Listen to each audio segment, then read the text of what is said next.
নমস্কার সবাইকে। অনেকদিন পরে হয়তো বা আমাদের মা মেয়েকে রান্নাঘরে দেখে অনেকে অবাক হচ্ছে। আসলে অবাক হওয়ারই কথা, প্রায় অনেক দিন পরে কিন্তু আমরা আমাদের এই রান্নাঘরে মা মেয়ে একসাথে। তো আজকে সকাল অনেক আগে হয়েছে, আমরা মা মেয়ে অনেক আগে ঘুম থেকে উঠেছি। তো আজকে ছুটির দিন, আর প্রায় অনেক দিন ছুটি আছে আমাদের সবারই। তো আমরা এখন ঈদের ছুটি, তো আমরা ভাই বোন সবাই এখন বাড়িতে আছি। তো ভাবলাম এখন তো টুকিটাকি ভিডিও দেওয়া হয়, মার সাথে ভিডিও দেওয়াই হয় না বলতে গেলে। আর আমাদের এই রান্নাঘরটাকে আপনারা অবশ্যই মিস করতেছেন, সেটাও আমরা জানি। তো যাই হোক, আজকে কিন্তু সকাল সকাল সব কাজ কিন্তু মা করে ফেলেছে, স্নান করে পুজো দেওয়া শেষ। তো আমি ভাবলাম একটু রুটি করি চায়ের সাথে খাওয়ার জন্য। এগুলো দেখে আবার রসগোল্লা ভাববেন না, রুটির জন্য বানিয়েছি। তো মা এখানে রুটি ভাজতে বসে গেছে, আর আমি এখানে রুটি বানাচ্ছি। বোন এখনো ঘুম থেকে ওঠে নাই, ভাইও ঘুম থেকে উঠে নাই। আমরা এখানে টুকিটাকি কাজ করছি। মা বাবা কাজটা করতেছে অলরেডি, যে ঘুম থেকে কেন উঠতেছে না। আসলে এখন সময়টা হচ্ছে গরমকাল, আর এখন তাড়াতাড়ি সকাল হয়ে যায়। আর যেহেতু আমার আর মায়ের অভ্যাস আছে ভোরবেলা উঠা, তো আমি ভোরবেলা উঠে কিনা আবার ঘুমাই যায়, কিন্তু মা আর ঘুমায় না। মা উঠে বাসে কাজটা শেষ করে ফেলে, দেখা গেছে আমি উঠে স্নানটা করলাম আর খাওয়া দাওয়া করে বের হয়ে গেলাম। বাট মা ওই আর উঠলে আর ঘুমায় না, বলে যে এখন যদি আমি আবার ঘুমাই তাহলে কিন্তু কাজের বরকত হবে। তো যাই হোক, আজকে কিন্তু সারাদিন কি কি করলাম, কি কি করছি সবটাই আপনাদের সাথে শেয়ার করবো। আপনারা আমাদের সাথে থাকবেন। আর আমাদের এই রান্নাঘরটা কে কে মিস করেছেন অবশ্যই জানাবেন। আমরা বাইরেই রুটিটা করছি, আর আমরা এখন বেশিরভাগ, যেহেতু এখন বৃষ্টিকাল না, এখন তেমন বৃষ্টি হচ্ছেও না, তো আমরা এখন প্রায় বাইরে রান্না করার চেষ্টা করি, সবাই বাইরে রান্না করি। আর খাওয়া দাওয়াটা এখন আর বাইরে হয় না, কারণ প্রচণ্ড পরিমাণে রোদ চলে আসবে একটু পরে, এখানে খাওয়া দাওয়াটা এখানে হয় না। তো যাই হোক, আমরা রুটি বানাই, তারপর আবার কথা বলছি।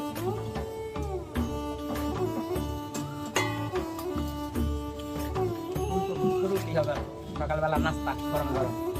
আমি মায়ের সাথে বসে রুটি বানাচ্ছিলাম, তো তো মা প্রথম রুটিগুলো খুব সুন্দর সুন্দর করে ফুলতেছিল।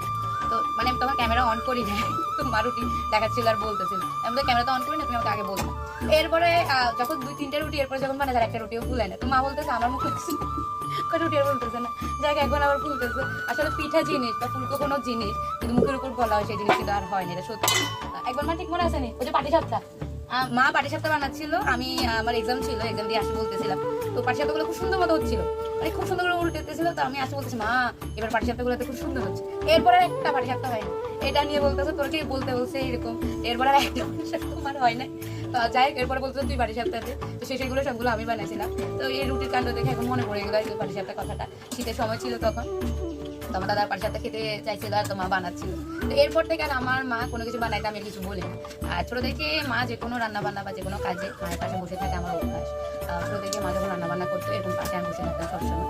তো তখন আমার একমাত্র সঙ্গে আমার মায়ের ছিল, যেহেতু আমার বাবা বাইরে থাকতো, তো আমার একমাত্র সঙ্গে কিন্তু আমার মায়ের ছিল। আর এরপরে আস্তে আস্তে আমার ভাই বোন, তো এখন ওরাও আমার সঙ্গে করে, মায়ের সাথে যে রান্না করে সেটা আমি এখনও মিস করি। ওই জন্য এখন সময় পেলে বা বেশিরভাগ সময় কিন্তু আমি মায়ের সাথে রান্না করে থাকার চেষ্টা করি। রান্না তো আমি পারি না, মোটামুটি পারি, তবে এই থেকে কথাবার্তা বলা, রান্না দেখা, কারণ আমার বাসা অন্যরকম। যেখানে আমাদের কিন্তু রুটি করা শেষ, হাতা দিও রুটি করা কিন্তু শেষ, তাই অনেকগুলো রুটি করেছি সকালবেলা। তো এখন চায়ের সাথে সবাই রুটি খাবো। খুব ইচ্ছা করতেছিল কেন জানি চায়ের সাথে রুটি খাওয়ার জন্য। তো এখন মা চা বানাবে, রুটি করা শেষ, আর আমি আমার ভাইদের বন্ধুদেরকে খেয়ে আনি। আমাদের রুটি বানানো কিন্তু শেষ, তো এখানে চলতেছে খাওয়া দাওয়া। আর একটু মা পুজো দিয়েছে, আমাদের তো আমি পুজো প্রসাদ খাচ্ছি।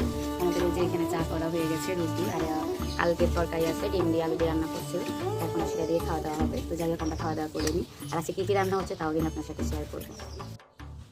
গরম গরম রুটি, সাথে ডিম আলুর তরকারি, আর এখানে হচ্ছে আজকে লাল চা হয়েছে সকাল সকাল। আসলে এখন এমন একটা অভ্যাস, মধ্যখান দিয়ে চা খাওয়া পুরোই বাদ দিয়ে দিয়েছিলাম, কিন্তু এখন আবার মানে চায়ের এত হয়েছে, না খাইলে মাথা ব্যথা করে। তো যাই খাওয়া দাওয়া করে নিই। এরকম নিজের সুন্দর একটা ছোট্ট বাগানের সামনে বসে চা খাওয়ার মজাই কিন্তু আলাদা। তো যাই হোক, ফুল কিন্তু তোলা হয়ে গেছে, মা ফুল তুলে পুজো দিয়ে দিয়েছে। তো আমি এখানে এই যে গোলাপটা লুকিয়েছিল, তো একে দেখতে পাইনি মা। তো যাই হোক, তাকে দেখতে দেখতে চাটা শেষ করি।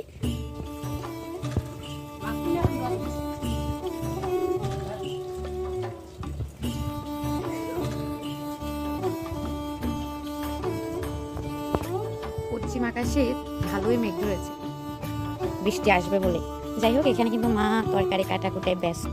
আর এখানে বাবা এনেছে পাঙ্গাস মাছ, বড় একটা পাঙ্গাস মাছ। আর পাঙ্গাস মাছে যদি ধনিয়া পাতা না দিয়ে ভালোই লাগে না। সাথে বাবা এনেছে এখানে থেকে বিলাতি ধনিয়া পাতা বলে। যাই হোক, এখানে মা তরকারি কাটছে। কী কী রান্না হবে সেটা রান্নার সময় আপনার সাথে শেয়ার করবো। মা এখানে রান্না বান্নায় ব্যস্ত। আমাদের কিন্তু অলরেডি রান্না বসে গিয়েছে, এখানে রান্না বান্না হচ্ছে। তো আজকে কি রান্না হচ্ছে, মা আজকে কি রান্না হবে? ডাটা, আলু, আর মাছের মাথা দিয়ে তারপরে ভেন্ডি, কয়টা ভাজি। এখানে কিন্তু রান্নাবান্নার আয়োজন হয়ে গেছে আর রান্নাবান্নাও হচ্ছে। আজকে কিন্তু আমাদের আপনাদেরকে আগেই দেখিয়েছি পাঙ্গাস মাছ রান্না হবে। এটা আজকে হবে কড়িয়া পাতুরি। তো মা এখানে রান্নাবান্না শুরু করে দিয়েছে। এখানে প্রথমে ঝোলের তরকারি হবে। এটা কিসের ডাটা গো মা? মাছের ডাটা আর পুঁই ডাটা, দুই ডাটা দিয়ে রান্নাবান্না আছে। যাই হোক, আমার ডাটা চাবাইতে কিন্তু খুবই ভালো লাগে। আমি মা আমরা খুব পছন্দ করি কিন্তু ডাটা চাবাইতে। আমাদের ঘরে আবার সবাই জন্য ডাটা তেমন পছন্দ করে না। সামনে একটা লেবু গাছ আছে, ওইখান থেকে একটা লেবু পেড়ে আনি। আমাদের ঘরের সামনে একটা লেবু গাছ আছে, দেশি লেবু বলে এগুলাকে। তেমন ধরে নাই, খুব অল্পই ধরেছে। আর এটি বেশি মানে গাছটাও বেশি বড় না, মোটামুটি আমরা অনেক পুরনো। তো কিছু লেবু ধরেছে, তো ভাবলাম লেবুগুলা পারি। 2টি লেবু পেরেছি। এগুলোর গ্রান না এত ভালো লাগে আমার, যা বলার বাইরে। জামি জামি কি করো, কি করতেছো তুমি? যাই হোক, চলুন শরবতে দিব। এটা খেতে কিন্তু ভালো লাগবে। এর মধ্যে লেবু, ট্যাং, হালকা চিনি, লবণ, আর আপনি চাইলে কিছুটা বরফ মিশাইতে পারেন, সেটা আপনার ইচ্ছে। আমার মা এখানে আমসি দিয়েছে, এই যে দেখুন। একটি বিছানা মানে এটাকে কি বলে, বিছানা বলি আমরা যেটাকে, ওটার মধ্যে। আর একটি হচ্ছে থালের মধ্যে। এটা কিন্তু ভালো করে ধুয়ে পরিষ্কার করে এখানে আমসি দেওয়া হচ্ছে। আর পাকনা আম হওয়াতে আমসিগুলা কি সুন্দর দেখা যাচ্ছে, তাই না? আর রোদের মধ্যে খুব সুন্দর দেখা যাচ্ছে। 2টা আমসি দেওয়া হয়েছে, যেহেতু আমাদের আম তেমন নেই। মাসির বাড়ি, নিজের বাড়ি থেকে আনা আম, তো এতটাও না, যতটুকু ছিল, যেহেতু আমরা তেমন খাই না, তো ওই জন্য মা আমসি দিয়েছে। কারণ আমরা আম থেকেও আমসি খেতে বেশি পছন্দ করি। এখানে সেই ঐতিহাসিক কাজ আমার মায়ের মরিচ বাটা, প্রায় অনেক দিন পরে আমরা দেখলাম মায়ের মরিচ বাটা। এখন কিন্তু মা তেমন মরিচ বাটে না, কারণ মরিচ বাটা অনেক কষ্ট, মা অসুস্থ হয়ে পড়ে, ওই জন্য মা এখন আর মরিচ বাটে না। এখানে কিন্তু মা মাছের মাথা আর কিছুটা ঢেঁড়স আগে ভেজে রেখেছে, ওইটি দিয়ে দিয়েছে। আলু, ঢেঁড়স, 2 ধরনের ডাটা, মাছের মাথা দিয়ে কিন্তু আজকে আমাদের এই ঝোলের তরকারিটি রান্না হয়েছে। কালারটি একটু দেখতে ভালো লাগছে। যাই হোক, আজকে কিন্তু মাছের রেসিপিটা সম্পূর্ণ আপনাদের সাথে শেয়ার করব। মা কিন্তু এখানে অলরেডি মরিচ বাটা হয়ে গিয়েছে, তো আজকে কিন্তু আপনাদের সাথে মাছের রেসিপিটা শেয়ার করব। অনেকে কিন্তু এই যে পাঙ্গাস মাছটি খেতে চান না, তো তাদের জন্যে কিন্তু আজকে আমাদের, অনেকে কিন্তু পাঙ্গাস মাছটি খেতে চায় না, কারণ অনেকে ভালো করে রান্না করতে পারে না। তো আজকে আমরা কিন্তু সম্পূর্ণ রান্নার রেসিপি যেভাবে দেখাবো, আপনারা যদি ওইভাবে রান্নাটা করেন, দেখবেন মাছটি খেতে কিন্তু খুবই ভালো লাগে। তো যাই হোক, আজকে মাছের রেসিপিটি শেয়ার করবো, কীভাবে রান্না করে সেটি অবশ্যই দেখবেন। মা কিন্তু যে কড়াইয়াতে রান্না করবে সেই কড়াইয়াতে কিন্তু মেখে নিচ্ছে। এটা কিন্তু একটা পদ্ধতি, এভাবে এই কড়াইয়াতে রান্না হবে, মেখে ঝুঁকে বসাই দেবে।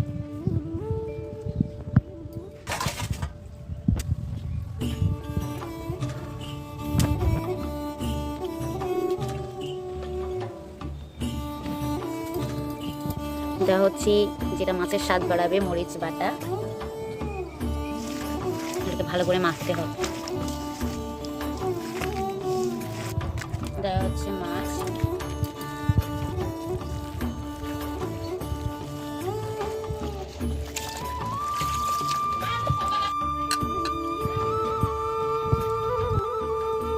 এই মাছে কিন্তু প্রচুর পরিমাণে ধনিয়া পাতা দিতে হয়।